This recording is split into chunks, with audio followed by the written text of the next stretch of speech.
Yo, what's good, YouTube? Back again with another video. We got a big fight field, big UFC event happening on Saturday, July 11th versus, when it comes to Conor McGregor versus Max Bless Holloway. Conor McGregor back after 5 years off. Definitely excited to see this fight and see what Conor McGregor has left in the tank in terms of his fighting ability in his career. This whole card actually pretty damn good, to be honest, from top to bottom. You know, you got some good prospects, you got some good matchups. Sandhagen versus Batista, I think, is going to be a banger of a fight. Definitely in a rematch, with Batista being better than he was before. Obviously, you got Bobby Green, obviously, versus Terrence McKinney. That should be a good little scrap. Ben Walson, Denise versus Patty the Batty Pimlet. I think that's probably going to be the best fight of the card, in terms of the fact that both of these guys are kind of similar in terms of their styles and how they fight. Should make for a really solid card and a solid fight. You got Gable Stevenson, the young, hungry Olympic champion, making his debut in the UFC. This is really going to be a test for him in terms of see if he can sink or swim on the big stage, because he's been in other promotions fighting. He's 3-0. Obviously, he's got a great decorated guy behind him in terms of John Jones and that coaching staff to be able to get him ready and up to snuff. We'll see if he's able to get it done. I think he's in a kind of a lamb to the slaughter type of fight, where his fight is kind of tailor-made for him to win, and that's fine. He's a young prospect trying to get his dip his toe up into the UFC waters, so we'll see what happens with that. I definitely think he's gonna win that fight by either knockout or TKO, maybe first or second round. He should get a feel for the fight game, kind of work on his striking, work on his distance management, and don't be so gun heavy on trying to just get this dude up out of here. Try to work on the things you need to work on and get a feel for him. But that should be a really good banger fight. Obviously, like I said before, the attention is going to be on the main event. Obviously, what has Conor got left? What does he have left in terms of his abilities? Can he turn the clock back a few years and get back to what he was when he fought probably Dustin the second time? Physically, the weigh-in, he looked pretty decent in terms of the live weigh-in. He kind of looked a little smaller than he was before when he fought Cerrone. Thought he'd be a little bigger than what he was, but he showed up and he looked in decent condition. So, and I've kind of liked what he's been saying throughout the overall week and month leading up to this fight, about the things that he's found and the fact that he says he found God, and you know, he's in a better place spiritually, and he seems to have a calm demeanor. He got spicy in that little press conference the other day, so we'll see. Max, he looked pretty filled out, looked pretty good. I didn't see any drainage off of him. Looked like he felt pretty rejuvenated and energized. So now people are going off of this fight thinking this fight is going to be how it was 13 years ago. I don't think people are not stupid enough to fall for that little trick. I think this fight is going to be different on both sides. I really do. Could be wrong. That's just what I see. Now, I do believe that this fight could play out a few different ways. I think Max, based off what Max was saying, I do truly believe that it could be one of those fights where it might be hard to watch if you're a Conor McGregor fan, because it wouldn't shock me one bit if Max went in there and destroyed Conor. Not destroyed him in the first couple minutes, but just show him that being out that long and being that rusty is really going to be a problem. Because I got a bad feeling about what's going to happen for Conor on Saturday. I hope I'm wrong. As a fight fan, as a UFC fan, and even as a casual fan, you hope you're wrong, that the biggest star can somehow continue to be a great fighter. But we'll see early on how this fight plays out and see if Conor's power can actually hurt Max. Max has been cracked before in fights previous. You know, he got hurt against Charles Oliveira. He got hurt by Justin Gaethje. Got knocked out by Topuria. So it's not like his chin is what it was in his prime. But I don't know if Conor has enough power within him to really, at least at this stage, be able to put enough on Max to put him out. I can see it being a very entertaining first round, obviously, but the longer the fight plays out, this is what everybody's been saying all week, and I can't sit here and disagree. The longer the fight plays out, the more it favors Max, because I just don't see Conor, after 5 years out, having the cardio to be able to go 5 rounds fast pace. maybe 2 rounds, but I think at the end of the second round, if Max is still there and hasn't taken as much damage, it's gonna be tough to watch because Max is gonna pick up the pace, he's gonna pick up the energy, and it's gonna be bad, So, but Conor has his ways to win too. I think his style is tailor made for somebody like Max Holloway. I think he definitely can give Max a lot of problems on the feet. It wouldn't shock me if one of these dudes takes the fight to the ground, though.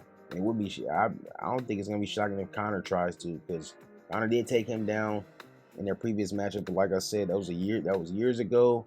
Max is a completely different fighter. Conor even has some things that he does differently compared to what he did back then. He's not as athletic as he used to be. So we'll see. I can't wait for this fight. I think if the fight goes past the second round, I think it'll be Max's. If the fight ends in the first 2 rounds, I can see Max winning that too, but I can see Conor winning as well.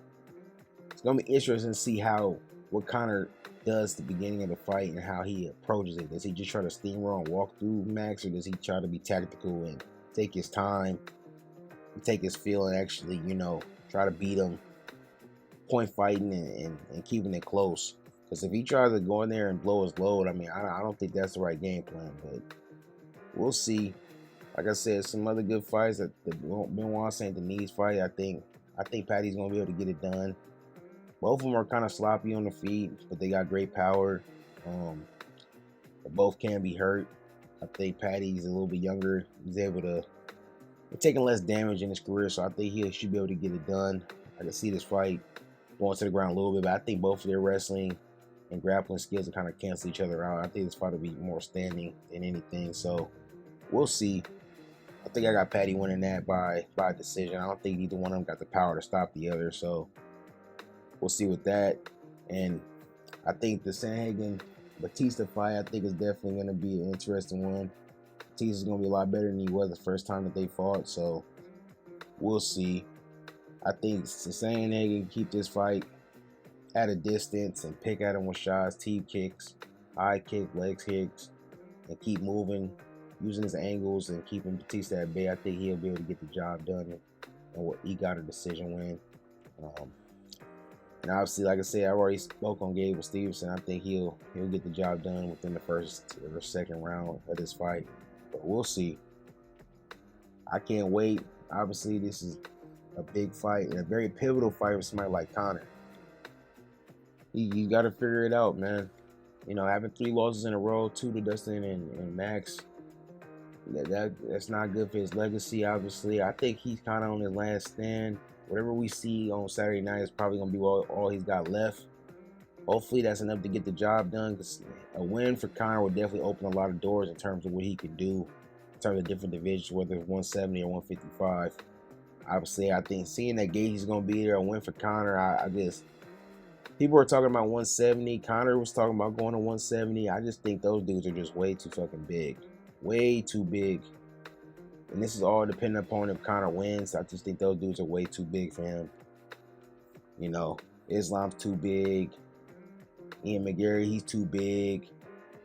Carlos Prates, all of those top contenders at the 170-pound division, they're not just guys that are filled out at 170. These dudes are walking in the cage at 190, 200 pounds easy. So, if anything, I think in a perfect scenario, if you're a Conor fan, you want Conor to win this fight in devastating fashion and challenge Justin Gaethje for the lightweight world championship. So, Gaethje will be there, so it wouldn't shock me if he stepped in the cage if Conor won, do a face-off or something like that, or try to create some level of intrigue with that fight. So, and that's a fight that I've been wanting to see for years. Even when Conor was in his prime, when Gaethje had first gotten into the UFC, I said this is a tailor-made match for Conor in his prime now. Now, Gaethje's way better, way more technically sound. Trevor Whitman is his coach. It's devastating power, but does get hit a lot, and it's very durable, but he gets hit a lot. So that would be a tailor-made match made in heaven for me. I want to see that fight. But it all depends upon can he get past Max. So, and Max definitely has the opportunity, if he gets a great win against Conor in such spectacular fashion, he could challenge Justin Gaethje again. Even though I don't think Justin would take it, that would definitely be an opportunity for Max to get the UFC 155 title shot. So we'll see. Like I said before, Conor's on his last legs. He's on his last stand. I feel a win here could definitely rejuvenate his career and rejuvenate the energy of the UFC. A loss wouldn't be terrible for him, but it also depends upon how he loses. If he loses and gets blitzkrieg, then it's going to be like the retirement bird's going to come out and say it's time for you to walk away. If it's a competitive fight for the majority of the fight, maybe you can, get some other interesting matchups if Conor wants to continue to fight. But we'll see. I can't wait for Saturday. Can't see how it all plays out. I will say for the main event, I didn't give a prediction, but much as I love Conor and love what he brings, I hope I'm wrong. But I think the fight is competitive for the first round and a half, and I think by the back end of the second round, Conor's gonna start huffing and puffing and get tired. And I think Max will take over from there, and I think he'll hit him with a barrage of shots that are gonna go unanswered on the clinch, probably against the cage. Kind of how the second fight between Dustin went. Where Conor's gonna be hit with a lot of shots that he's not gonna like and probably gonna crumble. So, and I think Max will get him out of there by the third round. I'm gonna go third round TKO for Max Holloway. Hopefully I'm wrong though. But that's all I got for this video. Thank you guys all for watching. And as always, until we meet again,